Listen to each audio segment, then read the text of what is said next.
नमस्कार दोस्तों, आज हम बात करने वाले हैं सेंग-ची फिल्म में दिखाई गई 10 रिंग्स के बारे में। तो इस फिल्म को देखने के बाद आप सभी के मन में ये सवाल जरूर आया होगा कि आखिर ये इतनी पावरफुल रिंग्स आई कहां से और किसने इन्हें बनाया है, या फिर ये रिंग्स मैजिकल हैं या किसी एडवांस टेक्नोलॉजी का हिस्सा। तो आज इस वीडियो में हम इन्हीं 10 रिंग्स के ओरिजिन के बारे में बात करेंगे कि ये क्या है और क्या क्या कर सकती हैं, कि क्यों ये 10 रिंग्स आगे चल के MCU के फेज 4 और 5 का बहुत बड़ा हिस्सा होने वाली है। जैसे इन्फिनिटी सागा की पूरी स्टोरी लाइन इन्फिनिटी स्टोन्स के आसपास घूमती रही थी, तो मुझे लगता है मार्वल फेज 4 और 5 की कहानी इन्हीं 10 रिंग्स के आसपास चलने वाली है, जिसमें हमें इनके ओरिजिन से लेकर पावर्स को अच्छे से दिखाया जाएगा। इस वीडियो में हम 10 रिंग्स के कॉमिक बुक ओरिजिन पे भी बात करेंगे कि कैसे ये कॉमिक बुक्स में फिल्म से बिल्कुल अलग थी। साथ ही साथ इस फिल्म के मिड क्रेडिट सीन के बारे में भी बात करेंगे, जिससे हमें ये पता चला कि कैसे ये 10 रिंग्स आगे चल के मार्वल सिनेमैटिक यूनिवर्स में बहुत इंपॉर्टेंट रोल प्ले कर सकती हैं। तो चलिए करते हैं इस बारे में डिटेल में बात।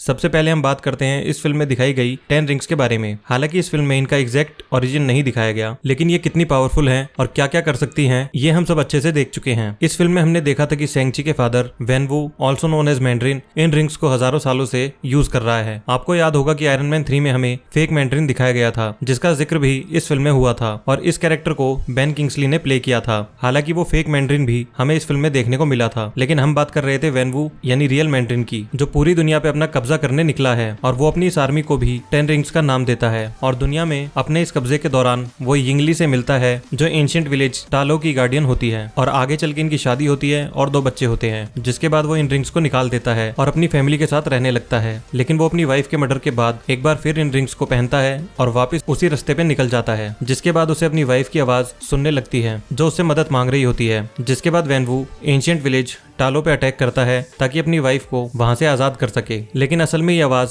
ड्वेलर इन डार्कनेस की थी, जो वेनवू को लालच देकर खुद को आजाद करवाना चाहता था। इस फिल्म के एंड में हमने देखा था कि सेंग-ची और उसके फादर वेनवू की फाइट के दौरान वेनवू को एहसास हो जाता है कि उसने ड्वेलर इन डार्कनेस, जो एक मॉन्स्टरस सोल ईटर ड्रैगन है, उसे फ्री करके गलती की है। और इससे पहले ड्वेलर इन डार्कनेस उसे मारे, वेनवू अपनी रिंग्स को सेंग-ची को दे देता है। अब बात करते हैं 10 रिंग्स के ओरिजिन के बारे में। हालांकि हमें इस फिल्म में इनका कोई स्पेसिफिक ओरिजिन नहीं दिखाया गया, लेकिन एक सीन में सेंग-ची को उसकी माँ बताती है कि उसके पिता को ये 10 रिंग्स हजारों साल पहले किसी क्रेटर या टूम से मिली थी। इसके बाद हमने इस फिल्म के मिड क्रेडिट सीन में देखा था कि वोंग सेंग-ची को अपने साथ ले जाता है, जहां वो वीडियो के थ्रू कैप्टन मार्वल और ब्रूस बैनर से भी मिलता है। और वोंग सेंग-ची को बताता है कि इन 10 रिंग्स की पावर को कमर ताज में master of the mystic arts ने भी महसूस किया था, जबकि ये पूरी बैटल एंशिएंट विलेज टालो में हुई थी, वो भी किसी और डायमेंशन में। इसलिए टालो विलेज में जो भी इवेंट हुआ था वो हमारी सोच से कहीं ज्यादा बड़ा था, जिसे आगे चल के MCU में जरूर एक्सप्लेन किया जाएगा। कैप्टन मार्वल और ब्रूस बैनर को भी इन रिंग्स के बारे में कुछ नहीं पता था। वोंग बताता है कि कमरताज के आर्काइव में ऐसे किसी भी रेलिक्स का कोई जिक्र नहीं है। ब्रूस बैनर कंफर्म करता है कि 10 रिंग्स वाइब्रेनियम और चितौरी टेक्नोलॉजी से भी नहीं बनी है, और कैप्टन मार्वल के पास भी इसके बारे में कोई जानकारी नहीं है। इसके अलावा हमें ये भी दिखाया जाता है कि ये रिंग्स कहीं सिग्नल सेंड कर रही है, लेकिन ये सिग्नल कहाँ और किसके पास जा रहे हैं इस बारे में किसी को कुछ नहीं पता। क्लियरली ये 10 रिंग्स जितनी हमें इस फिल्म में दिखाई गई है उनसे कहीं ज्यादा पावरफुल है, जिनका जवाब हमें आगे आने वाली फिल्म्स में ही मिलेगा। हालांकि एक थ्योरी ये भी है कि क्योंकि मार्वल अब मल्टीवर्स की तरफ बढ़ रहा है, तो हो सकता है ये 10 रिंग्स इस प्राइमरी मार्वल सिनेमैटिक यूनिवर्स का हिस्सा हो ही ना, ये किसी और यूनिवर्स से किसी तरह यहाँ आई हो। इस फिल्म में 10 रिंग्स की पावर्स को क्लियरली नहीं दिखाया गया है कि ये रिंग्स एग्जैक्टली काम कैसे करती हैं। हो सकता है सेंग-ची आगे आने वाली फिल्म्स में हमें इन रिंग्स को और अच्छी तरह यूज करता हुआ दिखे और इनकी और भी पावर्स और एबिलिटीज को अनलॉक करे। कॉमिक बुक्स के हिसाब से एक बार Mandarin forbidden valley of spirit में पहुंचता है, तब वहां उसे एक क्रैश्ड स्टारशिप और एलियन ड्रैगन एक्सॉन कार मिलता है। ये स्टारशिप और एक्सॉन कार मकलू 4 नाम के प्लेनेट से थे और इस प्लेनेट के लोग ह्यूमंस और ड्रैगन जैसे दिखते थे। जिसके बाद वेनवू इस क्रैश स्टारशिप पे मौजूद टेक्नोलॉजी से इन रिंग्स को बनाता है। हालांकि कॉमिक बुक्स और इस फिल्म में सबसे बड़ा डिफरेंस जो था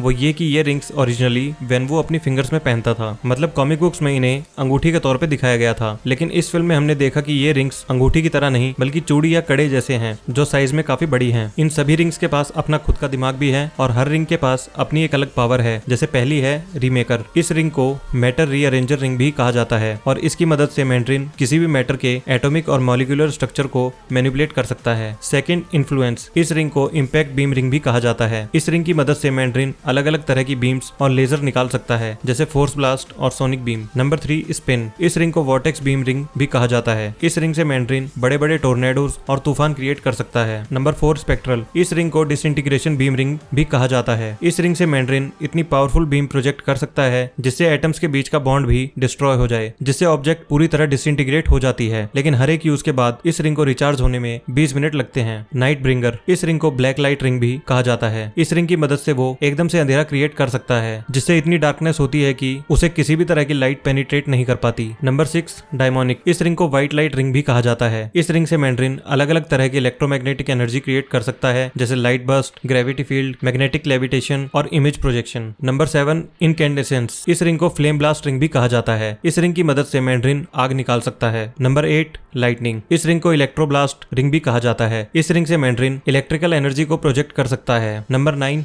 जीरो, इस रिंग को आइस ब्लास्ट रिंग भी कहा जाता है। इस रिंग से वो आइस को प्रोजेक्ट कर सकता है। नंबर 10 द लायर, इस रिंग को मेंटो इंटेंसिफायर रिंग भी कहा जाता है। इस रिंग से मैंड्रिन किसी के भी दिमाग को अपने हिसाब से मैनिपुलेट कर सकता है, मेंटल इल्यूजन्स क्रिएट कर सकता है, यहाँ तक कि वो किसी को भी मेंटल पैरालिसिस कर सकता है। तो ये थे इन 10 रिंग्स के नाम और ये क्या क्या कर सकती हैं। तो इस वीडियो में इतना ही। अगर आपको ये वीडियो पसंद आई हो तो लाइक और शेयर करना ना भूलें। Thank you.